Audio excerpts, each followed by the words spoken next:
ini ya, kepribadian, sosial, supervisi akademik, manajerial, kewirausahaan, kepribadian sosial, profesional pedagogik untuk guru. Ya,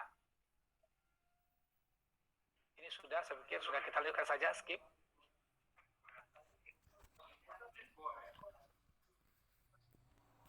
Mungkin ini yang perlu kita berikan komentar nanti. Bagaimana kepala sekolah bisa memimpin refleksi perbaikan kualitas proses belajar? Ini adalah apa ya? Tuntutan dari instructional leadership dari kepala sekolah, instructional leadership, kepemimpinan pembelajaran dari kepala sekolah. Bagaimana nanti kepala sekolah bisa memimpin refleksi dan perbaikan kualitas proses belajar yang berpusat pada murid. Nah, ini sudah masuk ke dalam program sekolah penggerak ini. Pertanyaan yang bisa Bapak Ibu jawab nanti atau dicoba kita diskusikan di ruang kolaborasi ini adalah seperti ini. Bagaimana kegiatan di atas dapat diamati dan direfleksikan oleh kepala sekolah? Mungkin caranya begini. Pertanyaan refleksi, apakah kepala sekolah memimpin pertemuan refleksi secara berkala bersama guru? Beberapa sekolah sudah melakukan ini ya. Yang kedua, apakah refleksi menganalisis data untuk perbaikan kualitas proses belajar sudah terukur apa belum? Seperti tadi yang disampaikan oleh Pak Nurjaman. Bahkan dokumen saja agak susah dikumpulkan misalnya begitu. Dokumentasi kegiatan atau kegiatan di dalam apa tadi? Di dalam gugus sekolah tadi ya. Ini bagaimana kita meningkatkan ini peran Bapak Ibu, peran sebagai PA atau fasilitator, bagaimana kita bisa lebih tertata, rapi, tertib, dan kalau boleh sekarang menggunakan IT. Mas Jaya suaranya back sound ya.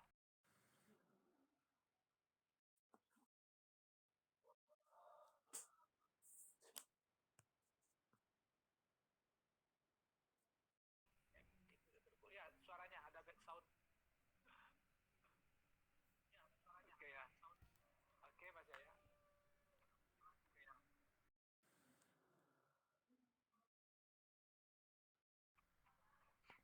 Apakah perbaikan itu sudah dilakukan secara kolaboratif, berkolaborasi?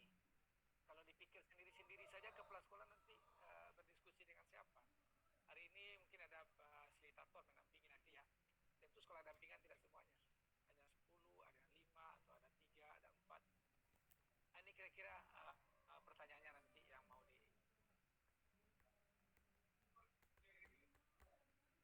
disampaikan Bapak Ibu.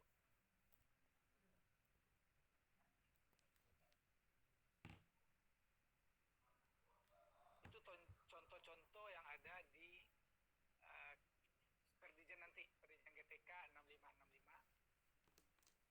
Contoh-contoh refleksi pertanyaan seperti itu. Nanti ada contoh indikator bagaimana membacanya.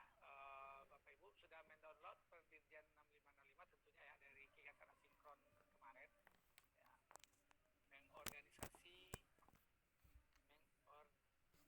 Mengkoordinasikan pengumpulan pengolahan data.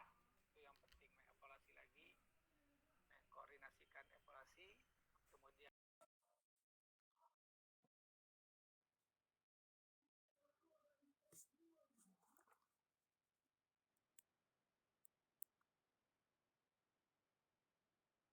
misalnya tadi sudah disampaikan oleh Pak Ujang lah, ketika dilombakan lah ini berebut tapi dokumennya susah dicari katanya. Pengumpulan data ternyata tidak semudah yang dibayangkan. Kadang-kadang tanggalnya salah, jangan-jangan orangnya juga salah, jangan-jangan juga kesimpulan ketika pertemuan itu juga salah. Ini kategorinya nanti Bapak Ibu, jenjang kompetensi yang dimiliki oleh kepala sekolah atau oleh guru. Nanti ada namanya tingkatannya masih berkembang, paling rendah ya. Berkembang itu adalah tingkatan yang paling rendah. Ada tingkatan berikutnya layak, cakep, dan yang terakhir adalah terampil.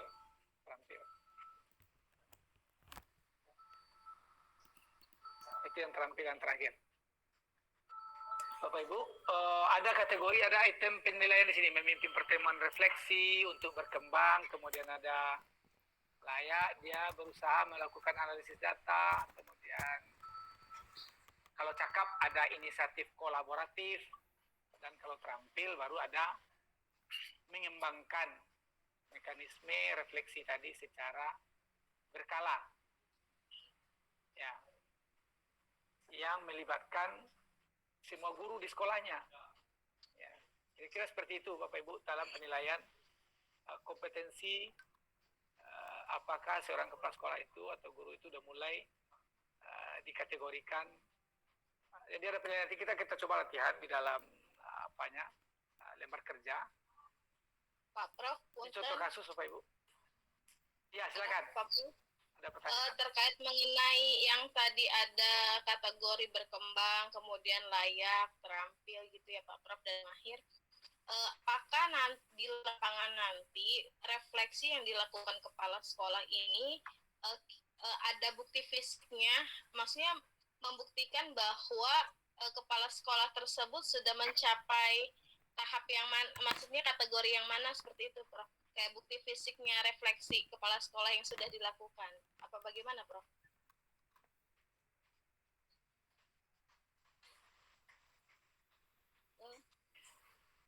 Suara ini nggak jelas.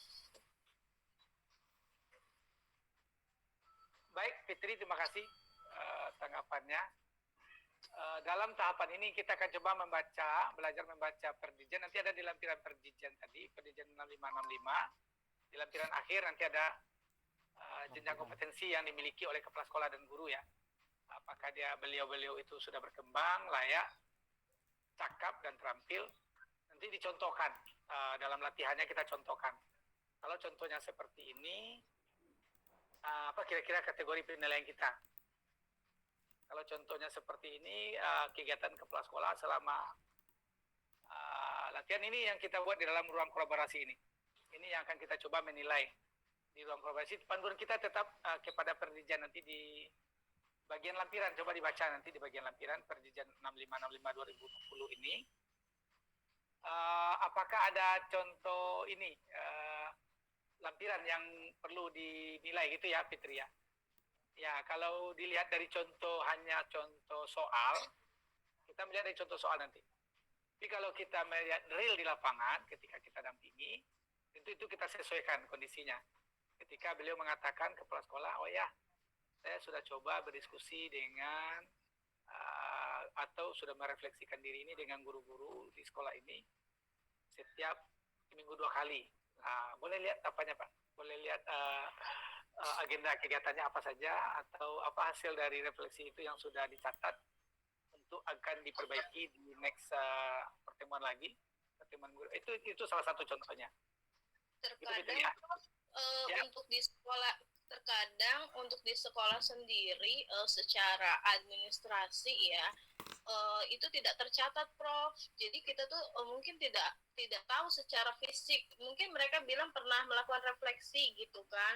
Kita kan setidaknya bisa menilai mereka ke kategori berkembang, ada bukti fisik yang menunjukkan oh mereka sudah menjalankan misalkan hanya beberapa kali, berarti mereka sudah melakukan seperti itu.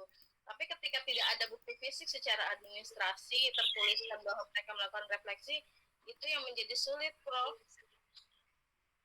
Ya, pertanyaannya Fitri, jadi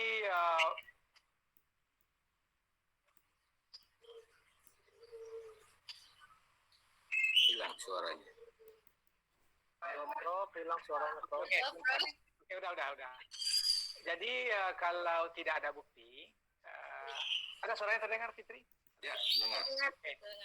Kalau tidak ada bukti, itulah trik dari atau cara dari masing-masing fasilitator atau PA, termasuk Bapak Ibu semua nanti, dengan kita mengejar dalam tanda kutip secara tidak ketahuan oleh kepala sekolah bahwa memang sudah dilaksanakan. Tapi mungkin ada dokumen lain selain dokumen fisik, mungkin dokumen kegiatan atau dokumen laporan dari guru-guru yang lain. Tapi tetap kita berharap semua kegiatan itu terdokumentasi dengan baik. semua kegiatan dilakukan sekolah, tetap kita berharap terdokumentasi dengan baik, jelas, rinci, tentu tanggalnya jelas orang yang berangkatnya atau personal yang mengikuti. Saya minta izin dulu Pak Nurjaman dengan Pak Sadri. Ini kita coba dengar dari Pak Sadri Kalimantan, Pak. Mudah-mudahan Kalimantan tidak hujan nih. Mau dulu Pak Nurjaman, setelah ini baru Pak Nurjaman, setelah baru Prof Udan ya. Silakan Pak Sadri. Terima kasih Pak Zul atas waktu yang diberikan. Assalamualaikum warahmatullahi wabarakatuh. Menarik sekali ini Pak Zul sebenarnya bagi saya, dan terus terang challenge bagi saya karena apa? Karena terus terang kalau dari yang dibicarakan ini guru dan kepala sekolah, sedangkan saya sendiri kebetulan tidak berada di habitat itu, gitu. Dan pasti yayasannya. Ya, saya kebetulan sama dengan Pak Zul dari akademisi, tetapi saya bukan di bidang pendidikan, artinya bukan orang materi ini ya Pak. Jadi memang di awal di materi ini kita disuguhkan mengenai kompetensi guru dan kepala sekolah. Jadi barangkali ke depannya dengan materi ini, apakah memang diharapkan kita membuat profil dulu begitu Prof, terkait dengan kompetensi kepala sekolah ini dulu ketika kita pendampingan, apakah itu kita lakukan atau memang sudah disiapkan profil itu. Nah, jadi sebatas mana kompetensi yang dimiliki oleh kepala sekolah yang kita dampingi, sejauh mana kompetensi guru yang kita dampingi begitu, ataukah kita menggali terlebih dahulu dengan tools-tools yang sudah disediakan begitu Prof. Nih terima kasih nih Pak Rami, kayaknya harus dijawab duluan nih Pak. Terima kasih, maaf dulu Pak ya Pak Dadang. Kita jawab dulu pertanyaan Pak Rami biar agak tidak terlupakan, tertinggal nanti ya. Pak Udan sebentar ya.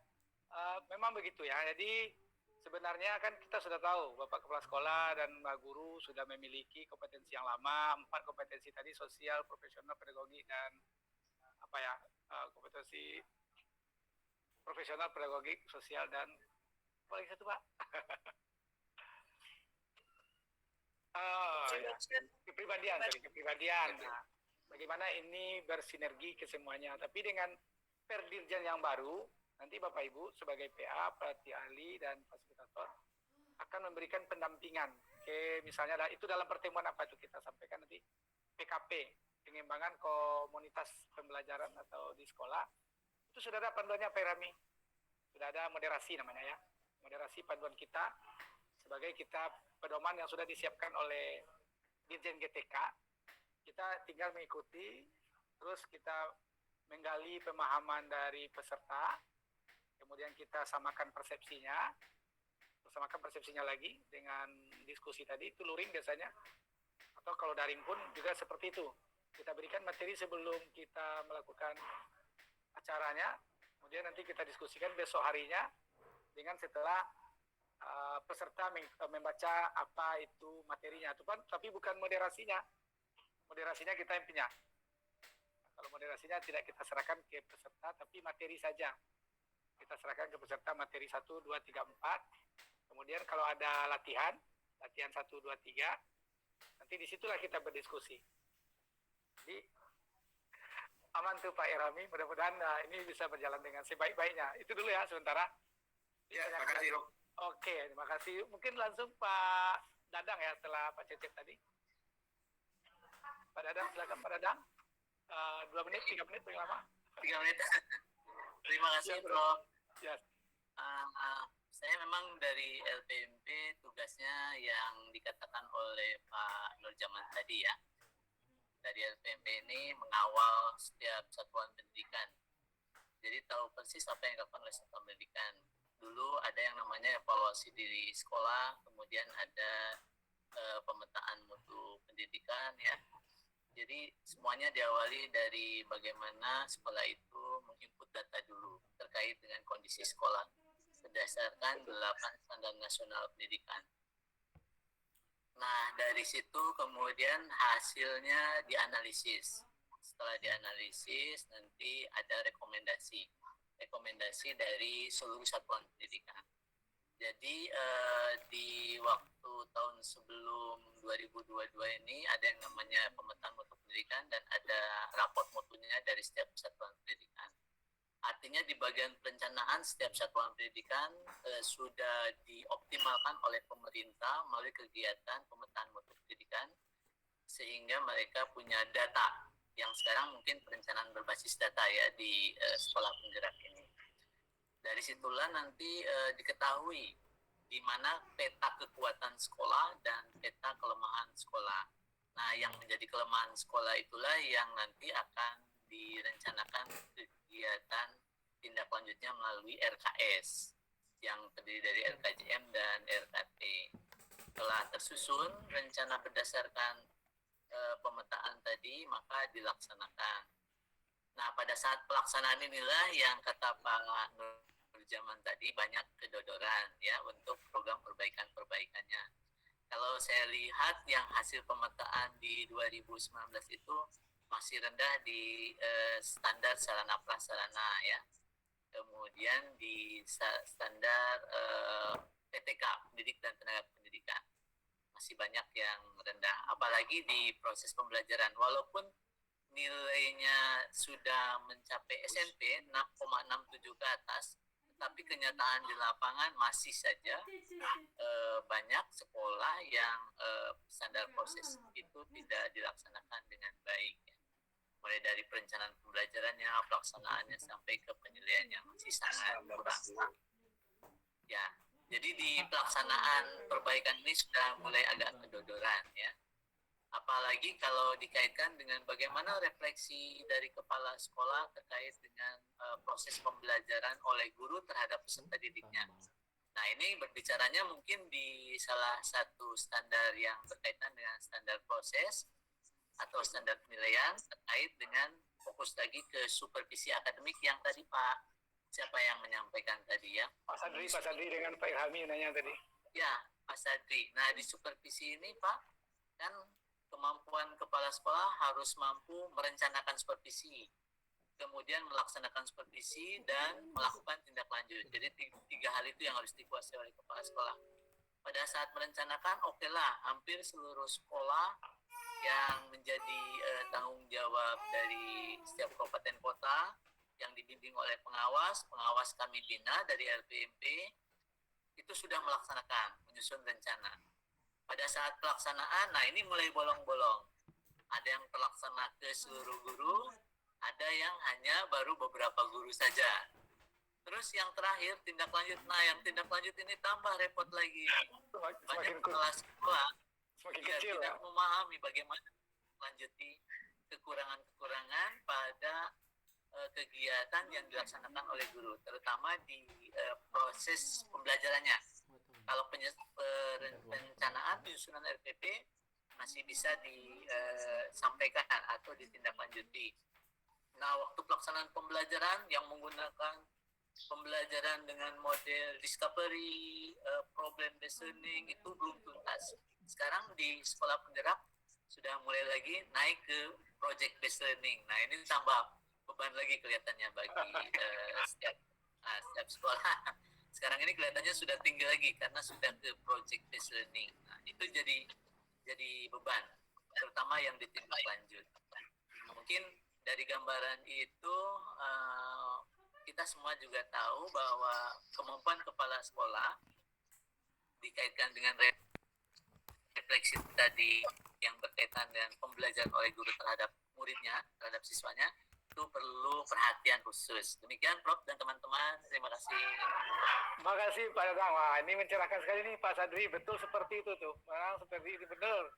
Jadi kadangkala ya kepala sekolah itu sudah ada laporannya, sudah ada datanya, sudah masuk ke pemetaan mutunya udah jalan, ada rapor mutu yang diberikan oleh LPMP gitu ya.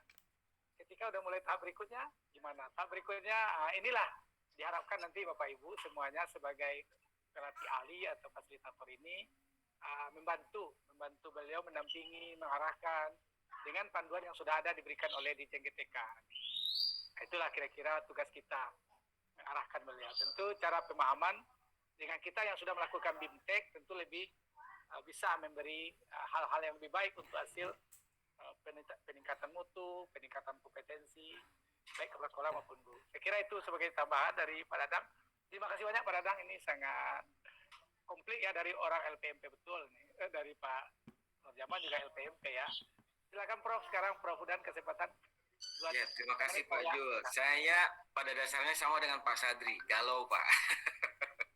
Tapi tadi sedikit tercerahkan oleh Pak Ujang, karena Pak Ujang bicara tentang data ya. Saya punya ilmu sedikit di situ tentang deep dive lah. Pak ada kuliah kecil dari Harvard University. Tetapi kemudian setelah mendengar ceritanya dari Pak Dadang, aciut lagi nih Pak. Jadi Pak Dadang itu menceritakan seperti apa perkembangan yang umumnya terjadi di sekolah gitu ya. Data sih ada gitu, tetapi koneksitas data dengan hasil refleksinya itu agak agak terhambat. Tidak banyak kepala sekolah gitu ya, kalau saya buat kalimat sendiri dari Pak Dadang. Tidak banyak kepala sekolah yang mampu membaca data misalnya gitu untuk kemudian dipakai untuk refleksi diri, kemudian merangsang para guru untuk meningkatkan mutu pembelajarannya gitu ya. Jadi di situ itu udah agak ciut lagi, saya lebih ciut lagi pada yang menceritakan refleksi memang biasanya dalam beberapa konteks bisa terjadi, tetapi implementasinya, nah ini jadi tugas fasilitator nih agak kencang juga kalau seperti ini. Jadi kita harus bisa memantau seperti apa flow langkah-langkah kepala sekolah itu gitu ya. Jadi mereka itu kan tadi ada mulai berkembang layak cakap terampil ini. Jadi kalau dia memang sudah ada pertemuan rutin berkala, ya memang sekolah itu berarti sedang dalam konteks berkembang. Tetapi kalau sudah menggunakan data sebagai basis refleksinya, dia sudah layak. Layak itu mungkin artinya layak untuk memperoleh kompetensi itu. Tetapi bagaimana kita bisa melihat misalnya hasil analisis data itu secara kolaboratif dibahas, kemudian menampilkan inisiasi kerjasama. Nah ini agak-agak berat menurut saya nih, tapi ya mudah-mudahan nanti seperti yang disampaikan Pak Ju, kita akan terus dibimbing sampai pada akhirnya kita ready menjadi fasilitator ya. Apalagi kalau misalnya kita ingin melihat terampil itu kan hasil dari refleksi itu bisa memacu para guru dan mungkin komponen lainnya di sekolah untuk mengembangkan mekanismenya. Jadi sudah mampu mengembangkan mekanisme refleksinya sendiri. Jadi kalau disampai cakap itu kepala sekolah yang aktif gitu, tetapi kalau untuk terampil maka aktivitas yang dipicu oleh kepala sekolah itu menimbulkan aktivitas oleh para guru. Nah ini menarik sebetulnya, tetapi agak engap lah sampai saat ini, agak sesuatu juga. Tapi mudah-mudahan nanti sesuai yang disampaikan Pak Jo, kita akan terus gitu ya Pak. Terima kasih Bapak. Siap Prof, ya kita terus berdiskusi, berkolaborasi untuk materi ini dan seterusnya. Jadi mudah-mudahan rasanya memang siap nih ya, Bapak Ibu sudah terpilih dengan seleksi yang sangat ketat ya. Kita saling belajar aja Prof. Saya juga banyak tadi dari Pak Dadan, betul banyak ya materi dari Pak Dadan ini. Kok ada pendatang baru, silakan Pak Ibu Oktariana, kita mau suara dari perempuan nih. Silakan Bu Okta. Ya, terima kasih Pak. Dari tadi saya ikut menyimak.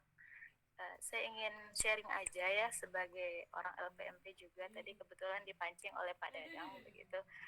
Jadi memang kita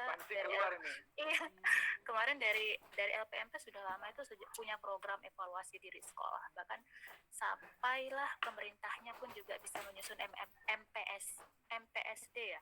Saya lupa itu bagaimana mereka bisa mengagregat hasil evaluasi diri sekolah untuk membuat rekomendasi peningkatan mutu di daerahnya.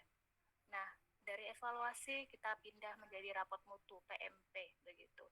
Bahkan kita ke sekolah-sekolah melalui pengawas, bahkan sampai langsung ke sekolah-sekolahnya itu kita ajarin step by step bagaimana sih membuat hasil akhirnya nanti adalah RKAS ataupun RKS gitu. Bagaimana sih sekolah melalui pengawasnya begitu bisa memilih mana sih berdasarkan data 8 SNP itu yang bisa kita jadikan tindak lanjut peningkatan mutu termasuklah prioritas yang harus segera dilakukan. Yang pertama ada kendala. Dari pengisian data, baik evaluasi diri sekolah, PMP, itu aja sudah banyak sekolah yang merasa terbebani dengan pengisian data ini, bahkan ada banyak yang operator yang mengisi. Sehingga data yang dihasilkan bisa katakan data yang tidak valid begitu. Nah, begitu data dihasilkan, jadi kita bingung gitu. Sekolah bingung, padahal yang ngisi kan mereka. Tapi begitu diisi, Tidak paham. ya tidak kenyataannya nggak seperti Ada itu. zaman buka kertas. Bagus gitu kan, terutama kayak apalagi kalau SNP untuk standar sarana dan pembiayaan itu paling rendah, dan kita sebagai UPT pusat tidak memiliki kewenangan untuk membantu itu karena itu adalah kewenangan Pemda ya. Dan Ini ini Bu Okta, mohon maaf, cerita aplikasi ya Bu ya? ini kita dari dulu ada Refleksi pengalaman. evaluasi diri sekolah, PMP, dan sekarang ke perencanaan berbasis data ya. Oke. Jadi itu pertama dari pengumpulan data. Yang kedua dari program. Misalnya kita dulu punya sekolah model, sekolah unggulan begitu. Ketika sudah selesai tidak menjadi lagi sekolah model atau sekolah unggulan, ya sudah tidak dilanjutkan begitu kan. Pelatihan internasional, Nah iya, RSBI begitu. Nah, PSBI. dan ini kita harus menjaga agar sekolah penggerak tidak seperti itu gitu ya. Dan yang ketiga yaitu ketika kita lakukan evaluasi ke sekolah-sekolah, kita tanya, Bapak, Ibu, ini RKS dan RKS-nya berdasarkan apa Pak, Ibu gitu kan. Harapan kita kan berdasarkan data ya. Ternyata banyak yang masih sekolah itu membuat rencana di RKS itu tidak berdasarkan data begitu kan. Apalagi lebih banyak ke sarana yang dikejar begitu. Nah, bahkan tuh kita sampai detail loh Pak. Dari LPMP itu udah kita ada bintang 5, bintang 4 mana yang prioritas begitu kita monef. Nah, bebannya itu mungkin kendalanya dan hambatan adalah di implementasinya. Kita sudah bantu bikin RTL sampai kegiatan, gak hanya program Pak, sampai detail kegiatan, IHT, penyusunan perangkat pembelajaran, IHT, pengembangan, KTSP, itu udah kita buatin. Orangnya berapa, mereka juga merancang dananya berapa. Ketika kita monef, implementasinya balik lagi suka-suka mereka gitu membuat RKS dan RKAS-nya. Ini mungkin sharing aja dari saya begitu, terpancing Pak Dadang tadi. Jadi semoga nanti di sekolah penggerak ini perencanaan berbasis data kita benar-benar mereka bisa mulai dari refleksinya tuh benar-benar mengevaluasi, iya gitu, berbasis data gitu. Dan kita harus menjaga gimana mereka tetap bisa konsisten sampai implementasi. Mudah-mudahan, karena sekolah penggerak ini perbedaannya adalah kepala sekolah yang mendaftar. Ya, kalau dulu sekolah model, sekolah unggulan itu kan dinas yang memilih. Kalau ini Dinas menetapkan ya. ya, kalau sekolah penggerak adalah kepala sekolah yang benar-benar mau, dia yang daftar begitu kan. Jadi harapan kita kepala sekolah memang yang benar-benar memiliki motivasi tinggi. Cuma nanti kendalanya lagi adalah ada beberapa guru di sekolah penggerak yang merasa ini gara-gara kepala sekolahnya daftar dari sekolah penggerak, guru-gurunya jadi ikutan Seok-seok. iya, ikutan ribet. Nah, inilah yang harus. Ngambuk nih gurunya. Iya, kadang mereka bilang gini, Mbak, mohon dari LPMP bisa memberikan motivasi kepada guru-guru saya. Saya takutnya tuh banyak kayak pengen mundur mereka karena tidak didukung oleh guru-guru. Iya, itu mungkin itu yang harus kita pikirkan bersama-sama. Itu Pak dari Ju boleh nanti Pak Ju. Oke Bu Okta, terima kasih Bu Okta. Sudah Bu Okta ya? sudah Pak. Oke, terima kasih banyak. Ini udah pengalaman bener nih, ini real nih Pak Nurjaman dari tadi Betul. senyum-senyum aja karena cocok dengan beliau. Pak Dadang juga ya. Silakan Pak Prof. Ya, menarik yang disampaikan Bu Okta. Bu Okta, mohon maaf, itu kalau kepala sekolah bekerja dengan data gitu ya, kan data itu sulit-sulit gampang. Artinya kan perlu ada media. Biasanya medianya apa Bu? Apakah ada aplikasi yang dipakai, apakah yang disebut Dapodik itu atau apa? Sehingga nanti begitu, kalau data input sih bisa siapa aja, bisa IT, bisa siapa gitu, tapi kan data harus diverifikasi. Nah, verifikatornya kan harus kepala sekolah, sehingga kepala sekolah harus memvalidasi sebelum membaca data dan mengajak para guru merefleksi diri berdasarkan data itu. Nah, itu medianya apa Bu? Apa ada aplikasi yang dipakai oleh sekolah? Iya, kalau di zaman evaluasi diri sekolah itu kita dari format zaman dulu itu ya, itu format Excel. Format Excel yang seharusnya sekolah-sekolah bersama-sama dengan tim pengembang kurikulumnya itu sama-sama mengisi begitu. Kemudian akhirnya pindah kita ke rapot mutu, Pak, pakai aplikasi secara online. Idealnya itu adalah tim pengembang juga yang mengisi bersama kepala sekolah. Akhirnya idealnya banyaknya operator yang mengisi. Kemudian dibikin lagi sistem kepala sekolah harus melalui proses validasi oleh kepala sekolah. Tapi akhirnya ya seperti banyak dikendalikan di lapangan ya Pak ya, akhirnya pokoknya manut operator aja kayak gitu katanya. Ya, kalau ada apa, tapi tidak semua sekolah, tapi mayoritas seperti itu, begitu Pak. Jadi akhirnya kita udah dapat input data udah nggak terbongkar rahasia. Sampai susunan tindak lanjutnya akhirnya nggak nyambung gitu loh Pak. Ini yang harus benar-benar kita berikan motivasi, penguatan kepada mereka Pak. Wah, ini 4 SKS sendiri nanti cara membaca data itu di Pak Ju. Siap. Jadi yang sampaikan Bu Ota ada betul, dan itu kita memang ke sekolah penggerak nanti sampaikan apa adanya. Kita kan mau merubah dari yang ada existing condition Pak ya, existing condition, kita mau menambahnya. Jangan ditambah-tambah dulu. Yang belum ada jangan ditambah-tambah jadi ada. Memang benar-benar apa adanya dulu, nanti itulah yang Bapak Ibu mendampingi bertahap. Karena memang tidak mungkin secepat itu, kan programnya 3 tahun, pendampingan kita 3 tahun di sekolah penggerak agar bisa benar-benar detail dan tepat sasaran. 3 tahun kontraknya. Dan beda tadi yang disampaikan oleh Bu Okta, betul bahwa dulu kan program itu dari dinas, tidak, sekolah penggerak dari motivasi, inovasi, kemauan dari sekolah-sekolah. Jadi dengan dasar itu, kita berharap memang sekolah yang kita dampingi ini betul-betul orang-orang yang sudah terpilih, sekolah-sekolah yang sudah terpilih dengan seleksi yang sangat ketat. Terima kasih Bu Okta, pencerahannya jadi semakin paham, memahami, menarik. Sama-sama Pak, sharing aja. Iya, makasih banyak Bu Okta. Bapak Ibu, kita sudah habis di sesi ini. Ada sesi satu lagi, sesi terakhir. Maaf kalau ada pertanyaan, kita skip dulu sebentar. Kita masuk ke sesi berdiskusi. Hari ini Bapak Ibu akan kita bagi ke dalam 3 kelompok saja. Yaitu kelompok 1 digabung dengan kelompok 2. Kemudian kelompok 3 digabung dengan kelompok 4. Kelompok 5 kita gabung dengan kelompok 6. Nanti Bapak Ibu mencoba menjelaskan tentang ini. Berdiskusi tentang ini. Penerapan 3 langkah pengembangan kompetensi kepala sekolah. Coba disimulasikan 3 langkah pengembangan kompetensi kepala sekolah dengan beberapa cerita-cerita tadi atau kenyataan-kenyataan yang ada dari laporan kawan-kawan tadi atau dari pengalaman Bapak Ibu membaca materi kita kemarin dari asinkronus. Kira-kira seperti ini. Menonton video refleksi saya kira sudah cukup, juga tidak usah kita menonton, sudah ada penjelasan langsung tadi dari Bapak Ibu yang ada di LPMP, Pak Dadang, Bu Okta, Pak Nurjaman. Kemudian kita coba mencari indikator. Saya mau menampilkan indikator tadi lagi sebentar. Ini indikator tadi ya Bapak Ibu, indikator kita tadi ada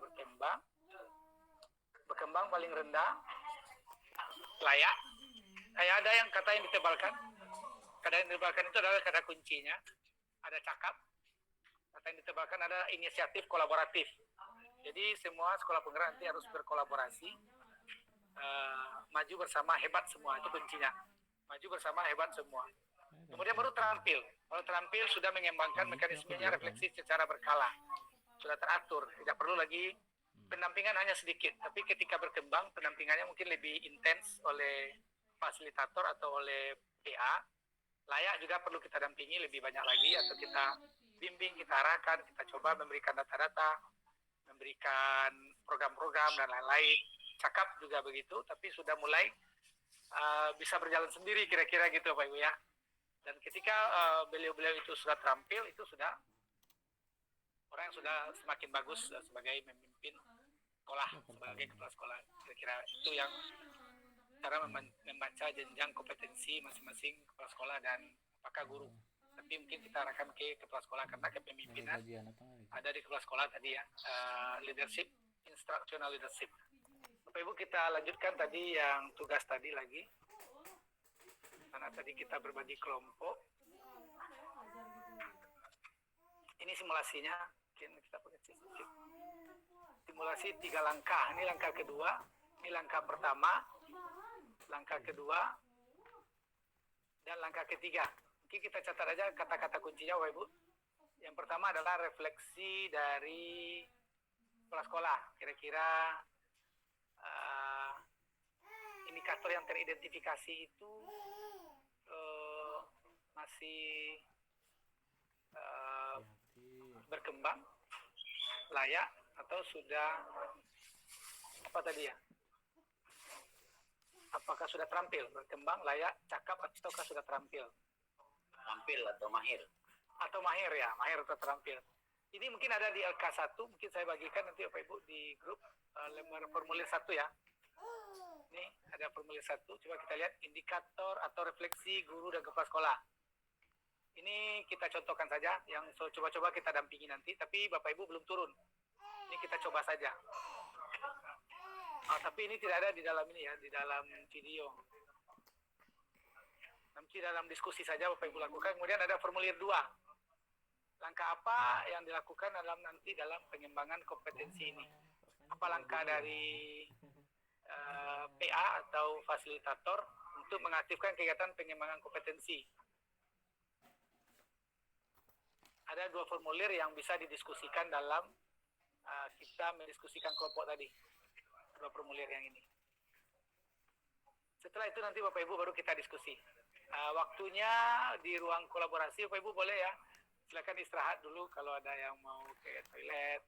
Waktu kita masih panjang, kita sampai jam 11.